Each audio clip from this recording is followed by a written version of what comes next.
Hi, folks. Welcome to another episode of Film Study. This is Ken McKusick, and it's time for this week's Know Your Foe episode, looking ahead to the Vikings game. And we have Steve Hoikkala, who is the host of the Vikings Central podcast and also the Fantasy 15 podcast. Steve, how you doing? I'm doing great, Ken, and I am ecstatic to be invited on to your Film Study podcast and hoping to also have you as a guest on the Vikings Central podcast when we do our Vikings Ravens pregame show this Saturday at 10 Eastern time, and you can catch that on X or our YouTube as well. Looking forward to that too, and we'll be in Minnesota for the game, so hopefully we can make all the technical ends work. And I don't anticipate any problem, but you never know, and when it comes to that. The Vikings coming off a 27-24 win versus the Lions, the most impressive win of the season, would you say? Absolutely. I mean, so obviously JJ McCarthy, it was his first game back. He was dealing with whatever you want to call it, high ankle sprain. Some people were saying a soft benching.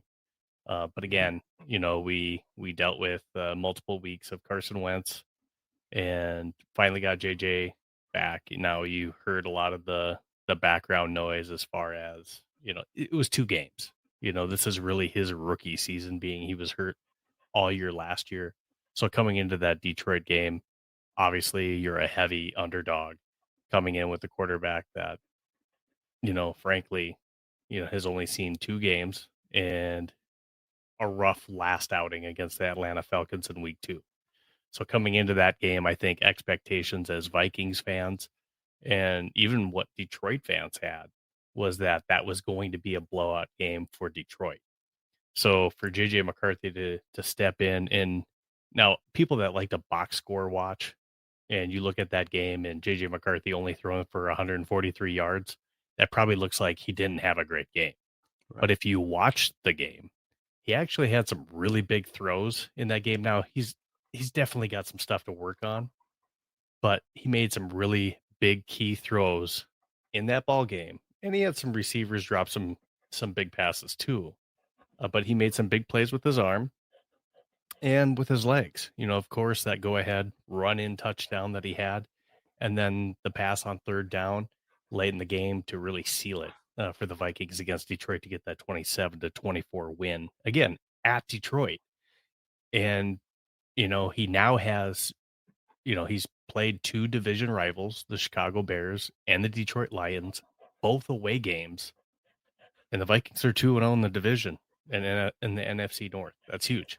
It's a good place to be for sure. Okay. So McCarthy, I noticed he was sacked 5 times in the last game. He's taken a fair number of sacks so far for the year. I guess I have 2 questions related to that. The first of it is his mobility really an issue for defenses that don't spy him? And the second is it pocket awareness or is it offensive line weakness that is getting him into trouble with all the sacks?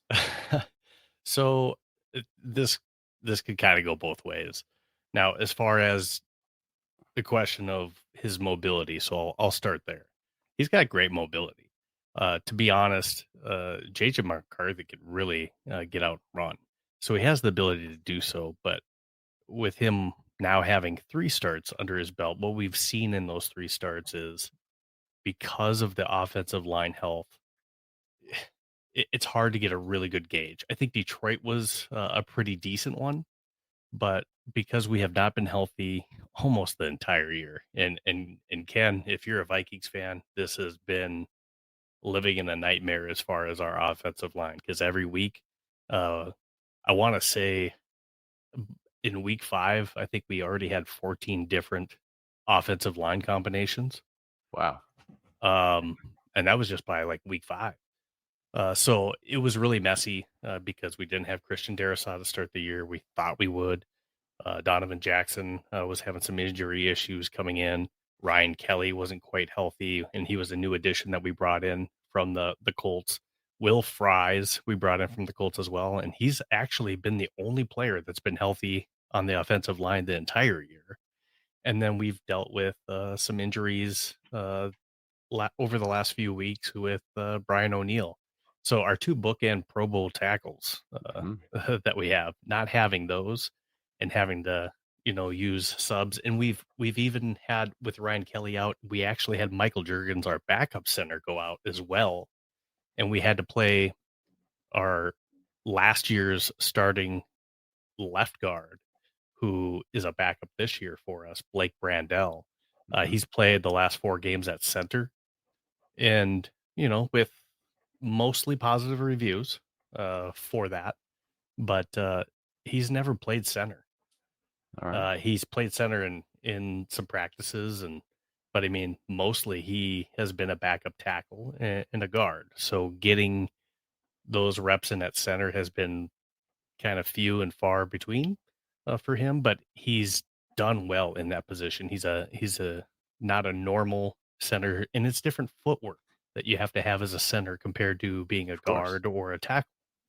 Um, so that is something that he's getting better at, and last week was the healthiest we've been all year, to where we had, from left to right, we had Christian Darrisaw, we had Donovan Jackson, we had Blake Brandell, who could be a future starting center for the Minnesota Vikings come next year as well. Uh, just with the potential that we've seen so far, and just again, he's had 4 starts in the position, and then at right guard, Will Fries, only healthy guard and offensive line player we've had all year for every game. And then Brian O'Neill on the right tackle spot. So, and it looks like everyone's going to be healthy for this game on Sunday versus the Ravens. Okay, I was going to ask you. So that'll be the starting 5. So Brandell is really the only one missing from the opening starting 5 now at this point. Yeah. So Ryan Brandell's Kelly's, yeah, Ryan Kelly's had 2 concussions this year. And so he's had 5 total concussions in his career. This could be something where we maybe don't even see him come back this year, or Mhm. he might it's possible he might just hang it up. Okay. That's a lot of concussions, and he has had a good career. You got to consider your health, and that's something where Ryan Kelly's going to have to make that decision. And yeah, the Vikings are going to have to take a look at that for sure. All right, we got a lot of other things we want to get to, so let's move it on to the skill position players. I think most Ravens fans probably know about Jefferson and Addison being the top two targets for McCarthy or for any Vikings Sure. quarterback. But Jefferson at 9.0 yards per target this year and Jordan Addison at 10.5 are both outstanding numbers for a quarterback group that doesn't have outrageous overall numbers. So first of all, take us through those two, because I think they represent a pretty significant matchup issue for the Ravens defensive backs. They do. I mean, starting with Justin Jefferson, almost every team in the league, nobody plays Justin Jefferson straight up. Usually every week you're seeing a double team. And I would expect that between Wiggins and Humphrey for the Ravens, there'll probably be some switching that goes off with them as well. And probably a You're safety. expecting traveling, you're saying? Absolutely. Okay, because they Uh, have the Wiggins had done that twice, but those are about the only 2 weeks that the Ravens have done it in a very long time. So they've eschewed that, and they've gone to layered coverages when they have a guy like that. Now I think it makes a lot of sense with him at the X. If Jefferson is a guy who typically lines up at the X, that they would use Wiggins on the big side of the field. Now it is interesting with Justin Jefferson because they do move him along. Mhm. So he not only plays the X, they do move him to the Z and also into the slot. So they try to put him in different positions that are going to either confuse the defense or put him in favorable matchups Mhm. against the defense. So, a lot of defenses, if you're facing a Jamar Chase, a CD Lamb, Justin Jefferson type, yeah, you're going to play them differently than a lot of other teams. Um, What do you expect it would be the best matchup for him? Is he better because he has different levels of physical and great recovery speed with Wiggins, but with Humphrey at this point in his career is just a very physical guy at the line of mhm. scrimmage, and Kyle Hamilton is usually going to be on the same side of the field with him, which Yeah. takes away a lot of the wide receiver screen options on that side, at least the effective ones. And then if he's in the slot, obviously he's opposite a pterodactyl like Hamilton. As he faced those kind of matchups already? Maybe they haven't He played has. Amenawari yet, have they? It he has faced those type of matchups, and typically more physical type receivers have better success Hmm. against Justin Jefferson. And and again, it's a mixed bag so far this year because of the limited time that our quarterbacks have had in the pocket. So if you're physical with them up front and you're having success against our offensive line that's been banged up, you don't have to cover him as long. Hmm. So you don't want him to get to his route and really be able to really get open. All So you right. don't want to let him off the line of scrimmage. Now we have a healthy offensive line with JJ McCarthy. You have the ability for him being mobile in the pocket, rolling him out in play action, and maybe you get to that, not only that first route, but maybe even running those second route type plays. And that's absolutely where both Jordan Addison and Justin Jefferson can be extremely dangerous. The factor is, can JJ McCarthy be accurate outside of the pocket? And that's where he's really struggled this year. I did a video earlier today where I reposted it from Chase Daniel did a breakdown too. And this is something I've kind of been harping on JJ McCarthy in the 3 games that he's played, and also during training camp. I've noticed that, occasionally he likes to throw off of that back foot instead of stepping into his throws. And that has been one of the things that Kevin O'Connell has talked about, his footwork and needing work during this, again, soft benching or his high ankle sprain period. That those are one of the things that he wanted to work on before he came back and started in the game. But when he steps into his throws, JJ McCarthy, he can be very accurate and place the ball where it needs to go. It's when he gets outside of the pocket or he has the pressure and he's not able to step into some of his Yep. throws, and he has the tendency of throwing off that back foot where it kind of sails on him. Okay, so folks, I do an offensive line piece every week, and one of the things I do, I'm extremely protective in the scoring of the cone in front of the quarterback. That's 30 degrees either side of the intended receiver in Hmm. particular.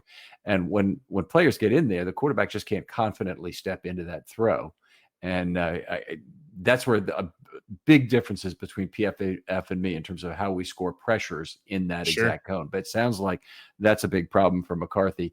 It there have been more finishes though on McCarthy than I would have not necessarily expected, but that would be indicated by a guy who is a fast back foot thrower. Like Tua has a lot of those same characteristics. He gets rid of the ball very quickly and gets more and more antsy and dialed up as you go to 2.1, 2.2, Hmm. 2.3 seconds. McCarthy must have held the ball for longer than that on some of these plays. Yeah. So some of the things that I wanted to see when he came back into this Detroit game, he did make some improvements, not only on his footwork, but also, again, you have a healthier offensive line. He was able to get through his progressions. And what I mean by that, for those of you that are listening, is just, he has the time to not only just get to his first read, but also get to maybe a second and third read. And then earlier in his first 2 games, it seemed like he didn't have the time back there. So he was uncomfortable. If his first read wasn't there, he was probably taking off the ball. And when I watch this, he's running and he's committed to running with the ball. He's not keeping his eyes down the field and looking for, a possible open receiver or a receiver trying to get open on a second route for him. He made that change versus Detroit, and he was keeping his eyes down the field. Now, again, still has to work on some of that footwork and stepping into those throws on the run or being more accurate on the run. And we saw that with that interception um, that was off the back foot of Jalen Naylor that Terry and Arnold came up with in the game. That again, he just had a couple throws where on the run, he's placing it behind the receiver, and he throws a dart. All the stuff that was about JJ McCarthy not having arm strength. If you watch him play a game, he's got plenty of arm strength. Um, Okay. it's actually the opposite. He actually needs to get better in layering the ball in. and being able to, um, you know, again, having whether it be uh, those arching type throws to get over a Up defender. and down throws. Yeah, I got it. Absolutely, Yeah. and not just the fastball. Mhm. So it's actually been something that he worked on heavily in the offseason. So we've seen the improvement. Um, but again, keeping his eyes down the field, outside of the pocket, improvement. Just got to work on the accuracy. All right, let's move on to the primary workhorse running back, Jordan Mason. Mhm. Obviously, he's had a pretty good year rushing at 4.3 yards per carry. You probably wouldn't be real upset with that. I didn't really look at his fumbling to see if that's been a problem. But the one thing that really sticks out, at least in the PFF scoring, is how bad a pass blocker he's been. Is he a guy they have to take off the field on third down? Uh, he was last week. So last week, you did see Aaron Jones was back for the first time, and Aaron Jones was very successful against the Detroit Lions. So he was an impact player for us, and then obviously Aaron Jones is also a threat as a receiving back. So on third down, it does make sense to have Aaron Jones come in on third down plays if he's available, anyways, just because of the type of receiving capability that he has. So they really do go together well. And again, having that offensive line back, we were able to run the ball a little bit better last week. And that has been a struggle for us. Now, with Jordan Mason, I think he's going to be capable of doing even more than what he was before because of where we were with the offensive line. It made us pretty predictable uh, in different running situations with the ball to where we weren't getting out of the backfield or past the line of scrimmage before meeting first contact. So that was definitely some of the issues we were having early on. So, um, there were some games where, like the Cincinnati Bengals, he had a huge breakout game. But other than that, I mean, some of it's been we've been getting so behind in some of these games, and we have to abandon the run. And so Jordan Mason isn't getting that use. We've had some play, at least fan base wise, questionable play calling from KOC in situations where, I think they should be Jordan Mason type plays, whether it be in the red zone or short yardage. That's where he excels uh, in those situations. And we've resorted to trying to throw the ball, whether that be with Carson Wentz, um, or JJ McCarthy. So those are some of the things that we want to get better You mentioned questionable play calling. For my money, all it takes is losing to have all on. kinds of playing Yep, play calling questioned, and sure. it's been questioned on both sides of the ball here in Baltimore. I'm not sure there's anything wrong with it other than they've had a bunch of key players injured here. The Ravens are finally healthy. Mhm. This is one of the big things for them. They have nobody on the injury report. That They was still have surprising, they have 7 players on IR on the defense. So tracking that. that's a more significant problem here. But let's move over the defense. And the thing I always like to start with is how do they convert to being a pass defense on third down? What formation or what package do they usually work with on third down? Uh, so obviously, if you know Brian Flores and if you've heard everything. Let me tell you about the online cannabis company that's changing the game, Mood.com.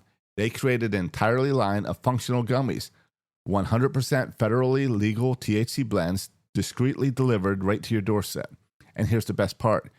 You can get 20% off your first order at Mood.com with the promo code Ravens. Now, I've tried a bunch of their gummies myself. Each one's totally unique. The Sleepy Time gummies knock me out right away. They help me unwind fast, leave me refreshed the next morning.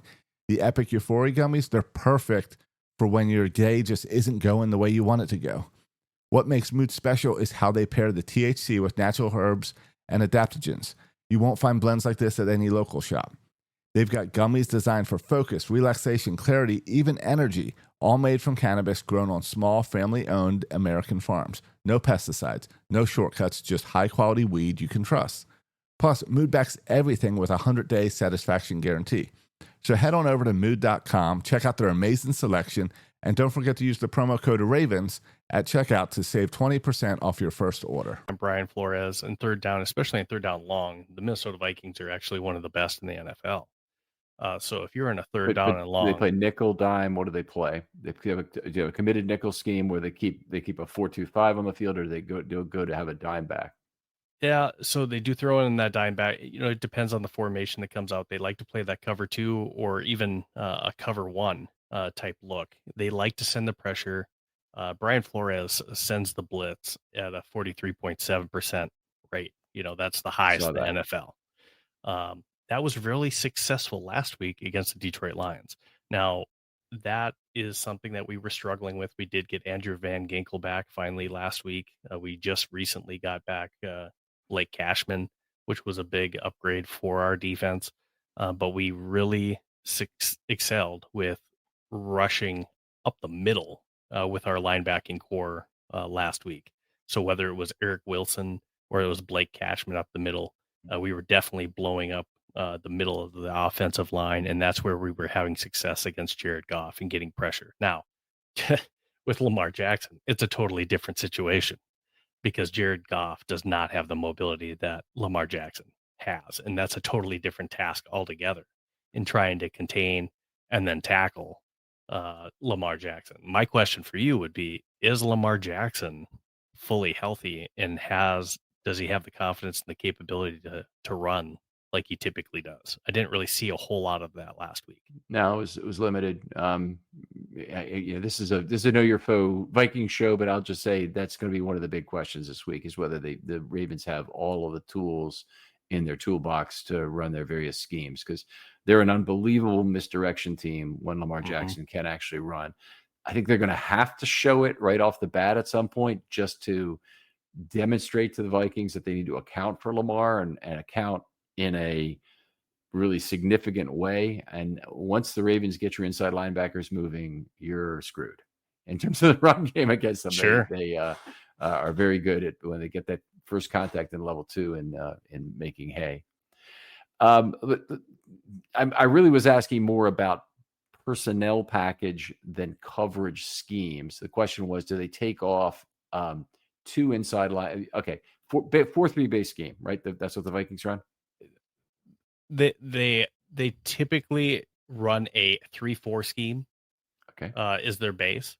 So 3 inside defensive lines, and then they have 4 linebackers. So with our outside linebackers, mainly being Andrew Van Ginkel and then Jonathan Grenard. So those are your outside pass rushers. And I think of them as being edge players that would Absolutely. typically be in a 4-man front on third Correct. down. So Correct. the question is, we got one off-ball linebacker, and he's probably Harrison Smith may have the green dot now. I'm not sure who has it for the Vikings, but you have one Blake Cashman. Cashman has it. Okay, so you've got one Mike linebacker. It's almost certainly Cashman then, who would be on the field on third down. Who's the other guy next to him? So a lot of teams, it's a will, and sometimes it's a safety or dime back. Yeah. So this has been something that has kind of changed as well too. So Ivan Pace Jr. was our starting linebacker coming into the year, and he has lost that starting position to Eric Wilson, who has been phenomenal. So he is a former backer that he was with us previously and came back to us, but he has been a good addition this year, bringing back Eric Wilson. So Blake Cashman and Eric Wilson are those 2 linebackers in the middle. Okay. All right. And so that there's not a safety replacing Wilson on third down. Gotcha. That's what I'm getting at. Yep. I did want to talk some about the rotation and snap management, particularly on the defensive line. It looks like there's a fair amount of rotational play, but who's the workhorse on the defensive line, and who's the guy they really trust in passing situations? Is that still Hargrave? Yeah. So Hargrave has really stepped up, but the really surprising one. So Hargrave has stepped up lately, but the really surprising one this year has been Jalen Redmond. So earlier in the season, we actually, before we released our 53-man roster, we made the trade and we got rid of Harrison Phillips to the Jets. And when we did that, that promoted Jalen Redmond, who showed up last year, and then again in training camp, to where the Vikings felt comfortable enough to trade away Harrison Phillips and give Jalen Redmond the starting job. Now, Jalen Redmond has been just a beast as far as inside pressure, not only being successful in the run game with tackles for loss, but he has really shown he's actually been the star between Jonathan Allen, Jalen Redmond, and Javon Hargrave in that front three. Okay, so Redmond is a 3/5 tech who would be in at 5 on a 3-4 base, and then in at 3 and rushing the passer effectively from there. Yeah, he's your nose tackle position in that base 3-4. Huh. I'm not getting that from this. I'm looking at something. Do I have Redmond's weight correctly? Because he's probably the lightest nose in the entire NFL at He 6'2", he 291. he is a big, he is a big mismatch when you look at him, because he is a different type of player that you wouldn't expect to have that kind of power and burst. Yeah, he's only 291 pounds, but he's a force in the middle. Okay. Absolutely. All right. Well, fair enough. He's got 4 sacks this year already too. I saw. That's very impressive. And Hargrave obviously plagued the Ravens when he was with the Steelers. What's he like as a player now? I think Javon Hargrave has showed up. It's not exactly what we had hoped as far as pressure up the middle. But he's got 3 sacks on the year. Really, the letdown has been Jonathan Allen. I think we thought Jonathan Allen and Javon Hargrave in the middle would give us more pressure up the middle than what it has. So Jalen Redmond has really stepped up and carried a lot of that, um, I guess, responsibility in being able, especially on passing downs, to be able to pressure up the middle to put our edges in favorable situations. Just All right. unfortunately, our edges have they've struggled, and this favors the Ravens. We've struggled to actually wrap up and tackle running quarterbacks like a Caleb Williams that we struggled with, and also a Michael Penix when we played them. So Okay. we've had a little bit of, I don't know what it is. I mentioned it before, but it almost seems like Jonathan Grenard has had, he's tackling high on quarterbacks. Even Jared Goff last year, he had what should have been a for sure tackle up high. Jared Goff, ducks him and is able to shake him off, and he runs by. So over pursuing those quarterbacks when we just need them to wrap up. All right, and take us through the secondary one player at a time here. I know that there have been some problems there. Well, so we started off the year really hot, obviously, with Isaiah Rodgers. He was, the one that had 2 touchdowns in a game versus Yep. Cincinnati, and, had the PFF, 99 grade.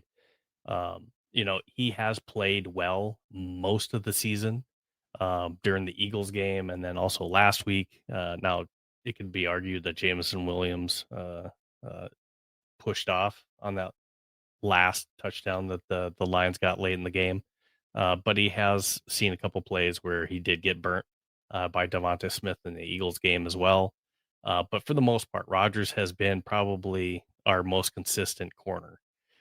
Byron Murphy Jr. is our lead CB1.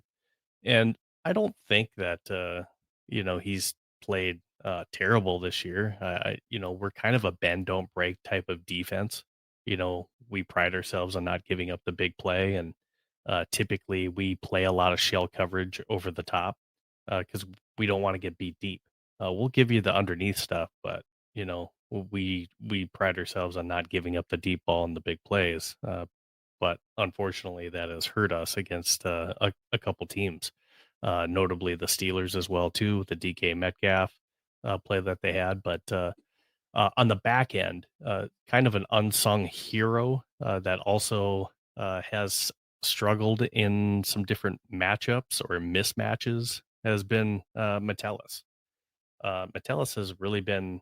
He's a safety, but we also see him sometimes play slot corner for us as well too. So, the Vikings kind of introduced the last couple of years playing 3 safeties at that time. So Metellus is kind of like that Swiss Army knife that we have on our defense. That he kind of is like a linebacker, corner / safety. Okay, so is he the primary slot corner at this time now? Because I've not Right seen a lot now, of he total is. cornerback, total third cornerback snaps. Mm-hmm. So the other players I wanted to ask you about at safety, and Jeff Okudah is still at corner for this team. Has he got anything left?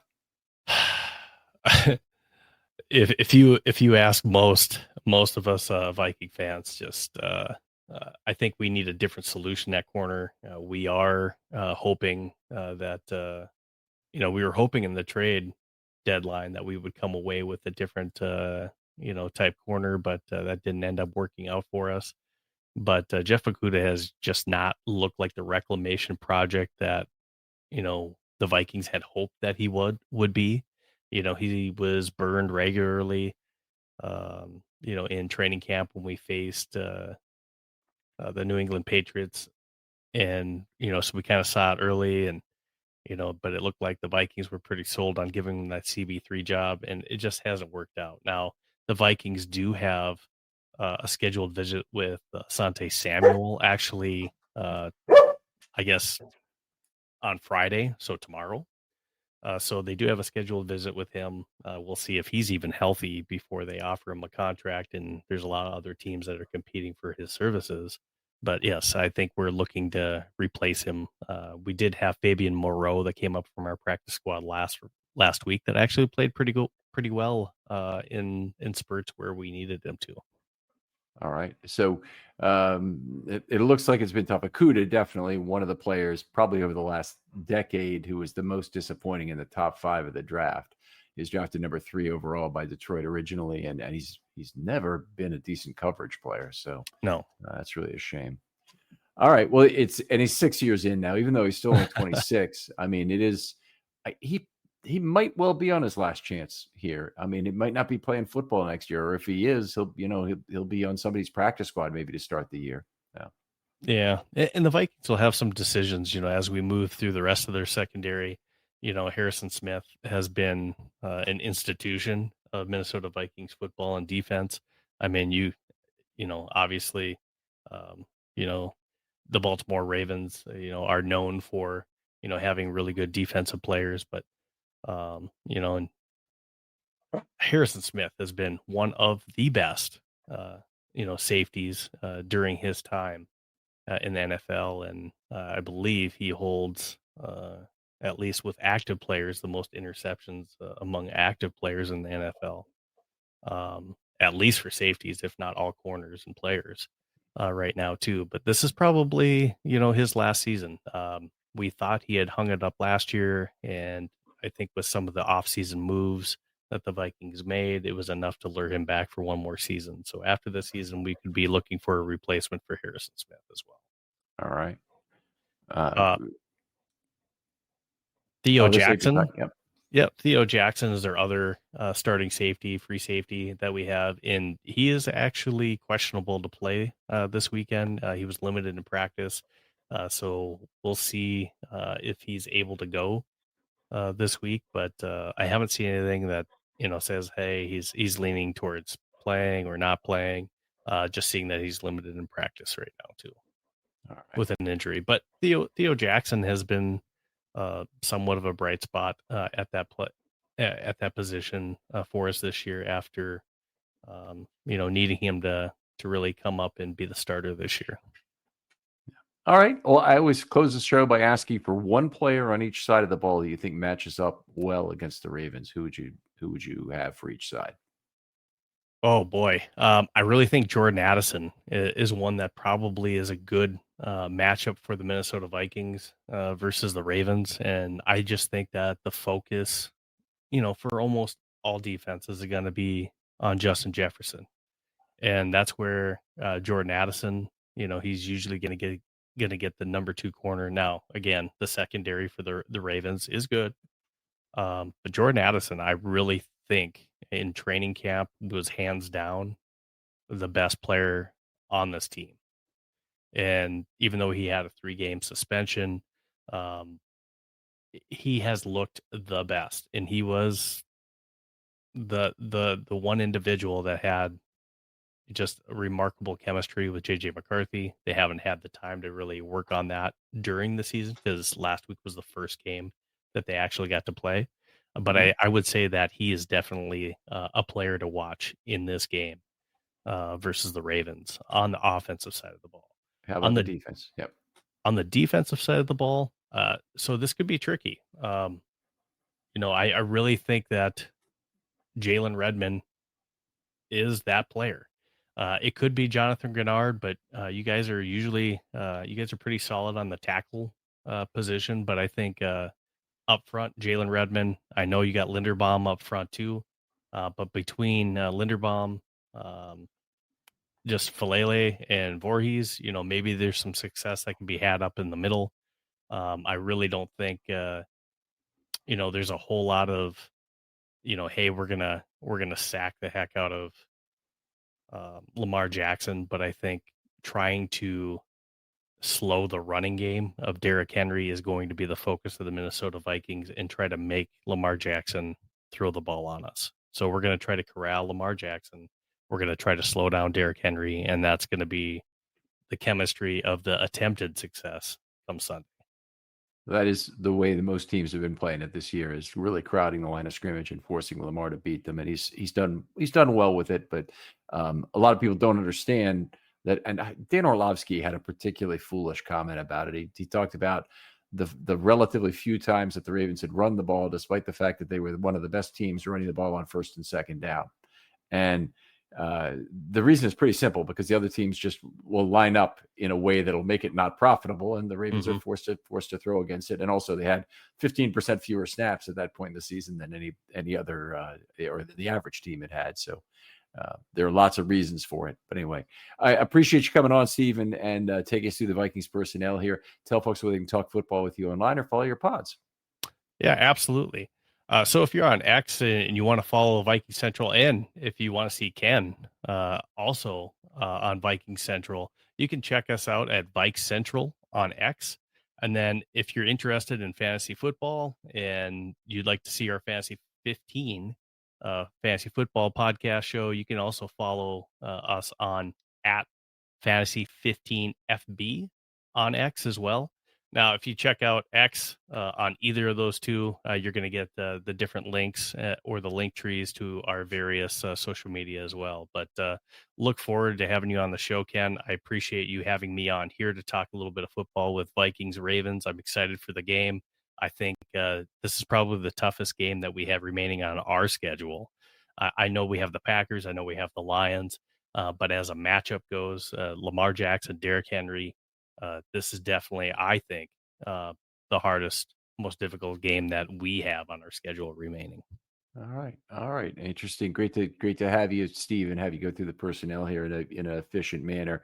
Other folks out there, if you're interested in doing a film study short, hit me up after, anytime before, let's say, Thanksgiving. The Ravens play on Thursday. Good opportunity for shorts after that. Otherwise, just keep what you're doing and recommend this show to one additional person is all I ask. Steve, thanks again for coming on. Thanks again. Appreciate it. We'll talk to you next time on Film Study.